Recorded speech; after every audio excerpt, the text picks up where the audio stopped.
Wow, well done. Let me get your pen, Susan. Wow. Wow. I feel kind of wrung out. That was awesome. That was an experience there. Wow. Whew. Everybody get something new for Christmas? Nordstrom Rack. Oh. Wow. I wanted to call this talk, What a Trip, but Kristen thought that had negative connotations to it. I don't know what she's talking about. Honoring our spiritual journey. So how do we do in 2017? Yeah? So if you had to give yourself a letter grade, but your only two choices are A+ or A, what would it be? A+, yeah! So how many were tempted to give yourself a B+? Okay, so when you're tempted to give yourself that B+, I was just meditating on this, the inverse golden rule. Forgive yourself just as you'd want others to forgive you. We hold ourselves to an impractical standard at times. And, it's that inner parent that wants to whip us so that the outside world doesn't whip us. And so we stop short of our potential because we're afraid of stepping over the line and getting our nose out of joint. So, anyhow, grace. Grace, grace, grace. Self-grace. That allows us to have grace for everybody else around us. Amen? So, a couple weeks ago I talked about doing a positive inventory list. Doing the mirror work, working on that to say I love you in the mirror. And holding a picture of yourself as a young tyke and saying I love you, sweetheart, whenever you're, bruised or going through some hard times. Did anybody practice that? That's a C-. I just got... Oh. But there is value, and especially that one of that positive inventory list. There's doingness and there's beingness. And so what you want to do is write an inventory list about the things you like about your being. Because being is a more powerful place. Because if you're just being the presence of love and peace, you're going to change the world. You can't help it. The most powerful thing you can do is work on your own consciousness. Because everywhere you go from that point forward, you're radiating love and peace, and you're elevating every ship in the sea. Amen? But we also have doing lists that we can compile a gratitude list from a doing list. Does anybody do that? Gratitude list? Does anybody journal here? Awesome. Awesome. I used to journal a lot. Years ago, I didn't. And then when I went to seminary, I started journaling. And after a couple years out of seminary, my journal was stolen. Somebody broke into my house. It was a stalker. And stole my journal. My journal. So I withdrew from journaling, and I robbed myself. Thinking, all my thoughts and all my precious pearls, I don't want to share that with somebody that's half-baked, or my thoughts half-baked. I wanted to complete baking my thoughts. And a lot of the things in the journal are not fit for public consumption. But really, I want to look back at, as far as the being list, look back at those things spiritually that we've transcended this year. When Don Beck gets here, and that's a big deal, folks, you're going to want to be here for Don Beck. Quick tangent. He went to South Africa 65 times to help Nelson Mandela keep the peace. Do yourself a favor, watch that movie Invictus between now and when Dr. Don gets here. he was the chaplain of that team. He was the inspiring part of that whole transformation that sustained peace. And he's a Texan. So, and his son lives in Austin, by the way. So he loves Austin, and he's really looking forward to being here. So that's my endorsement. I can't endorse it highly enough. Be here. So look back at those things we've transcended, and instead of, once we've transcended, like let's say we're no longer angry 80% of the time, but now we're only angry 30% of the time. The easy thing to do is to eschew people that are caught up in anger. This is my shadow. So for me, as a child, it wasn't safe for me to be in anger, because if I'm the youngest of 4 kids, and my father was a rager, there was only room for one rager in the house. And so if I am venting my stuff in the house, it wasn't safe. And so to protect myself, I would just really get harsh inner thinking if I got angry. And I would cover it with shame and guilt. So all of a sudden, when I should be angry about something, I would start coming up with guilty feelings for feeling the way I did about something and not being able to just vent my anger and then deal with it and go back. So that's called a shadow. So I went through years when I see people in anger, I would just totally dismiss them. So when we transcend a zip code, we want to transcend and include. What that means is we accept people as they are, where they're at. And nobody's above getting angry. I mean, if you're wearing a carcass here, you're susceptible to anger. If you just shut your finger in the door. It's automatic. It's part of being an animal. And to have compassion for our animal nature when it pops up, you just got to give it a little pet. Okay, it's okay, sweetheart. Just calm. It's okay. It's okay. And you start the purring. Okay. Talk yourself down off the ledge. One thing that's really important, I think, is sharing your personal story. You know, when you've gone through something, if you don't share it with people.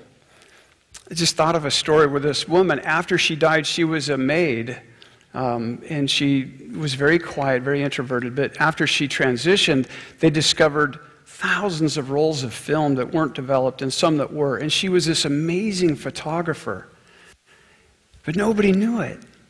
She didn't share her beauty. She didn't share her gift with the world. And I think that if we share our story, if we share our experiences, it's going to lift up the room. I've been in 12-step meetings where people that are, there was this one brother, profound wisdom would come out of his mouth, and then I wouldn't see him for 3 weeks, and then when he'd show up, he was on a bender on heroin, and but he was so wise and so prudent, but he had this addiction that just got him. It was his Achilles heel. But when he shared his story, it was life-giving to everybody in the room. And I know that brother's getting through heroin. He'll get through heroin.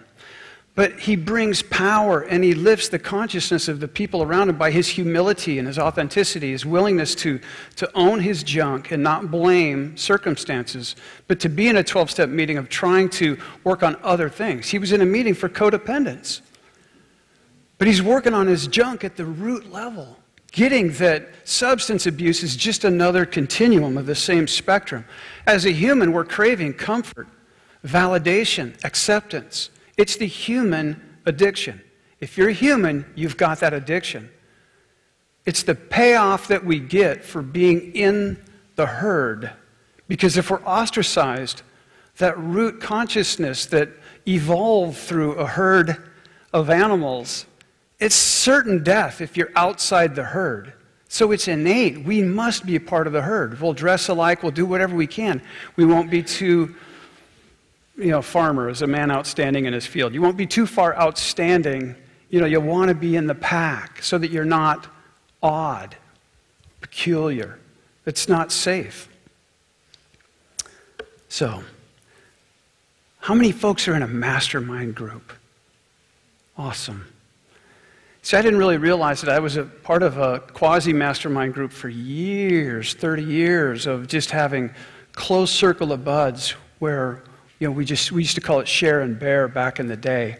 But now I'm in a structured mastermind meeting where we, do all the steps and the pray and everything and the affirmative prayer. What a tool. I would encourage folks, if you're looking for a powerful tool for 2018, maybe that's something. You have a little structure to a good friendship and bring it up to that next level to really empower you to see your potential blossom this year. So, part of my gratitude list, my doing list, I married Kristen.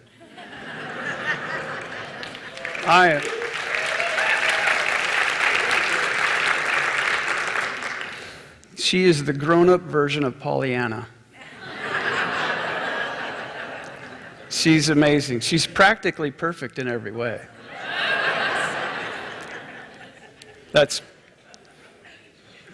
I take that back. She's wonderfully perfect and imperfection. So anyhow, I got this amazing new job in Austin, Texas, at Unity Church of the Hills.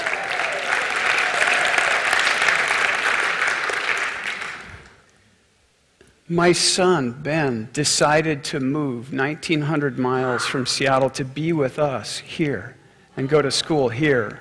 So grateful for that.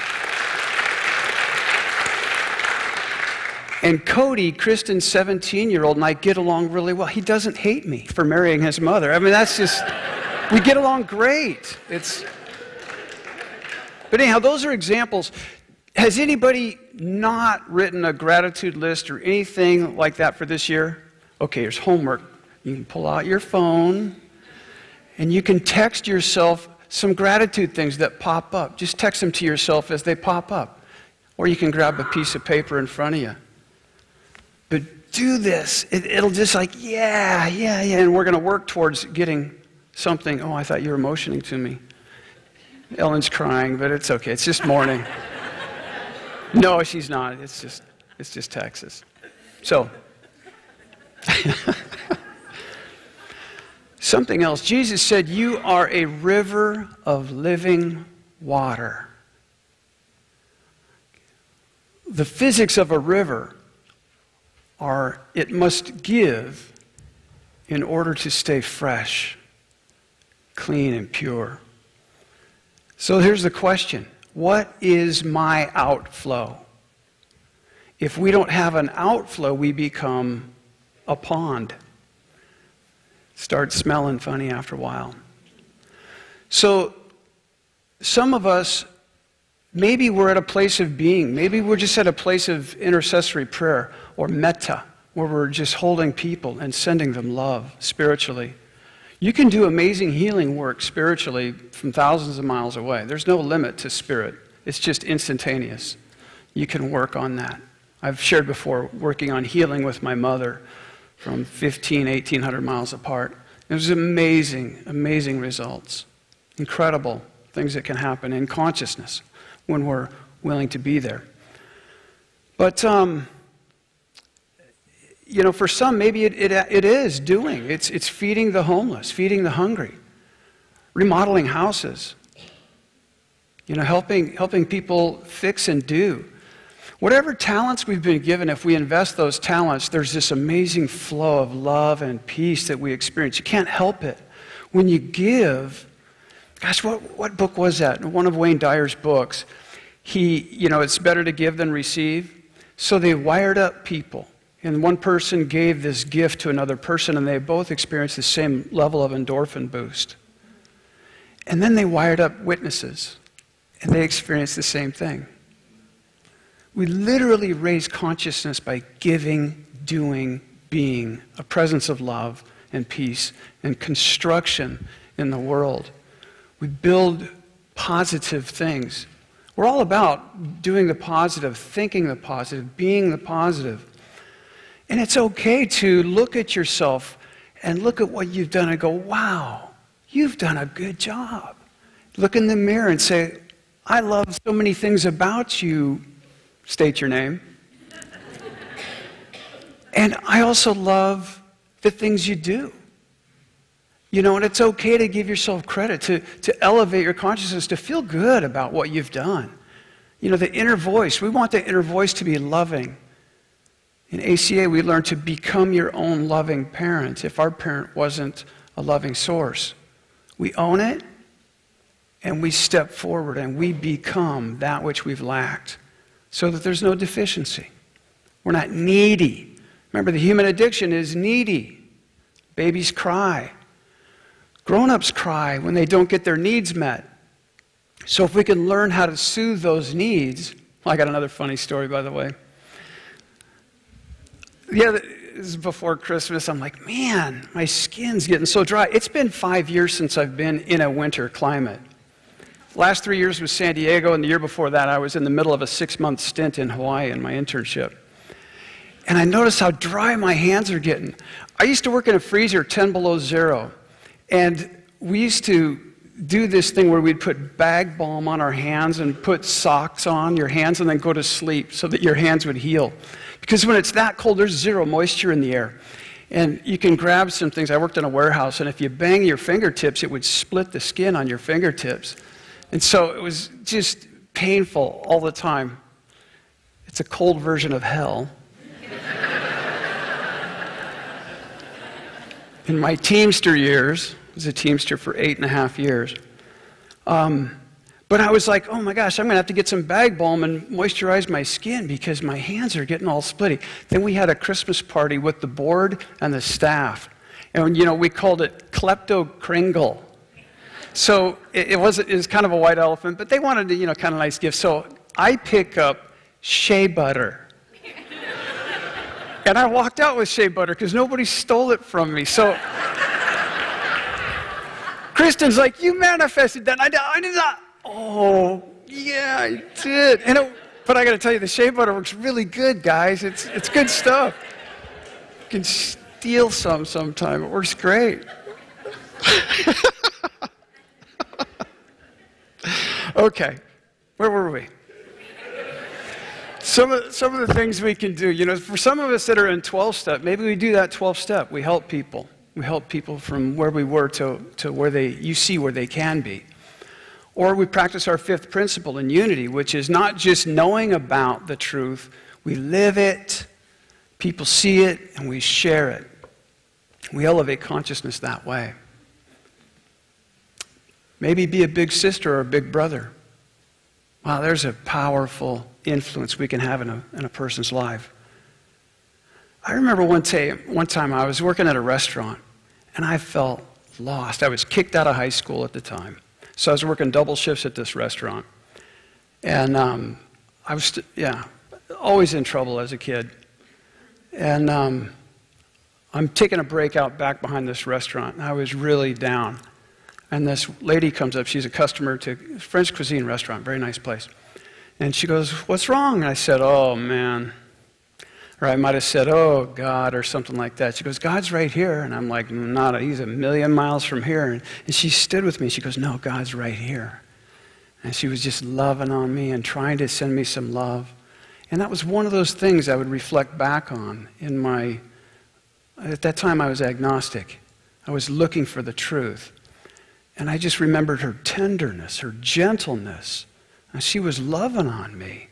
And that experience of that loving presence said more than the words. I don't know the words, but I know that she loved authentically. And that really began to move me in that direction. Maybe this God thing is the truth. It opened my mind by opening my heart. Amen. That's something we can all do, just being ourselves. You know, for some of us, it's being that mentor. You know, Charles Fillmore, I wanted to know what Fillmore taught on salvation, and so I had a 20-page paper. And it was the initial awakening and then the maturation process, being taught, being instructed, being taught. It's the Eastern Orthodox version of Christianity's message of salvation that Fillmore brought us to. But where you transition from being taught all the time to becoming a teacher. And many of us are in that place where we're ready to be a teacher, a mentor. You know, we've been given amazing gifts, and love is the top of the heap. Being a presence of peace and love is a way to, well, like that, it was a pivot point in my life when that woman shared love with me. It was a pivot point. I didn't feel like God was a million miles away after that conversation. I knew it, that wasn't true, but I didn't believe it was true until she entered into my life in that space. Very powerful experience. So, for some of us, it's a season of mindfulness. I went through that season where my left hemisphere stopped working so well. And I just meditated a ton. I had my 3 years under the Bodhi tree. The Spirit was calling me to ministry, even before I went to seminary. And there was a season where it was appropriate for me to do that, to really focus on spiritual truth, ingesting and meditation, ingesting and meditation. I would get mindless work that would, I could do some simple construction, carpentry, so that my mind was free to contemplate. Contemplation is a great, powerful tool that we can have all the time, anywhere, because we're fully present. I was sharing in my office the other day about a time when I was a custodian at a big church, and I started weeping because I remember that transformation of being in a place of hopelessness to a place of profound beauty. And when the choir sang and the orchestra played, I would just be so moved. What a difference in my life in just a couple of years. It was all Led Zeppelin and loud noise, and here it was this beauty and serenity, a contentment that until you've experienced, you can't really describe it. It's like, wow, here I am. I know the truth. I know I'm here. I know I'm home. I know I'm home. Amen? Okay. So, in preparing for tonight's burning bowl, we also look at those things that aren't serving us. What can we let go of? We look at what was in 2017, and we look at our potential of what can be in 2018. We were sharing at a Christmas party recently where, time's up. Okay, I'll tie it up. Both mine and Kristen's biggest fear is not fulfilling our potential. And she says it more eloquently than I. But, we look at our potential and we go, what is hindering me from my potential? Those are the kinds of things we look into tonight that we release right on that flash paper and drop into the burning bowl. The blocks that are hindering us from our potential. Amen? So, last question. For old time's sake, should old acquaintances and past times be forgotten? Heck no. Rejoice. We're grateful for what we've been through. We honor and bless what we've been through in the lives that have touched us and that we've touched. And we rejoice. Amen? Amen. See you tonight at 5:30.